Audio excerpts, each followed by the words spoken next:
na si Roseanne. Si Lola nag-Skype. Ano ba yan? Kaya ate, pag sumawag, sabihin mo naman, nangangamusta ako. Oo. Ay, tatawag uli yun kasi ay yung mga padala niya eh. Ako, eto nga. Dalawa-dalawa nga Diba? ako. At ganun Saan na. ang malap? Dalawa-dalawa nga ako. Hindi ko alam kung paano ko. Punta ako ng Leysin. Punta ako ng Mercury. Punta ako ng... Ano Sa bahay ni Carl, nangungupahan pa? Ha? Sa bahay ni Carl, may nangungupahan pa? Oo. Nakumel, hindi na natapos yung bahay. Kasi namatay yung, namatay yung tao, namatay si Mr. Reyes, ay yung tao, yung matanda. Pakit May ka sakit mo. pala ng atay Na, niya. pakit ka dito. Sino? Yung nagtrabaho doon sa bahay. Lola, pakit ka muna dito. Hindi na ano, Bahay. sabi ko nga kay Gigi, dito po sinibigyan ako ng 75,000.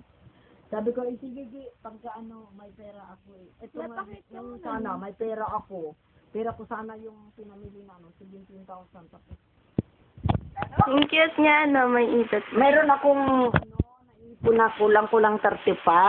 Mayroon akong sinubi.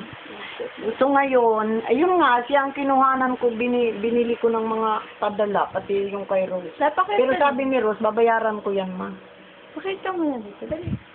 Isa pa. Isa pa. Para kang may sakit. Ano yan? Tapos, ano, Si Lola, tapos tinatapos ko kay Gigi, yung... hiningihan nga ako ni Gigi ng 75. Sabi ko, Gigi, tawad naman, 60 na lang. Tama-tama, kung mga 50. Tapos, mayroon akong nagban kasi ako ng 10,000 eh, doon sa, ano. Eh, naawa nga ako doon sa matanda eh. Pero sabi ni Gigi, sige na, sige, mang, tatapusin ko yon. Ayun. Papakit ka muna, dali. Tapos yung mga Haponi, ay yung Koreano, nandoon. Nakaalayan ko nga. Kasi masyadong makulit. Ano ba yan? Magdadrink.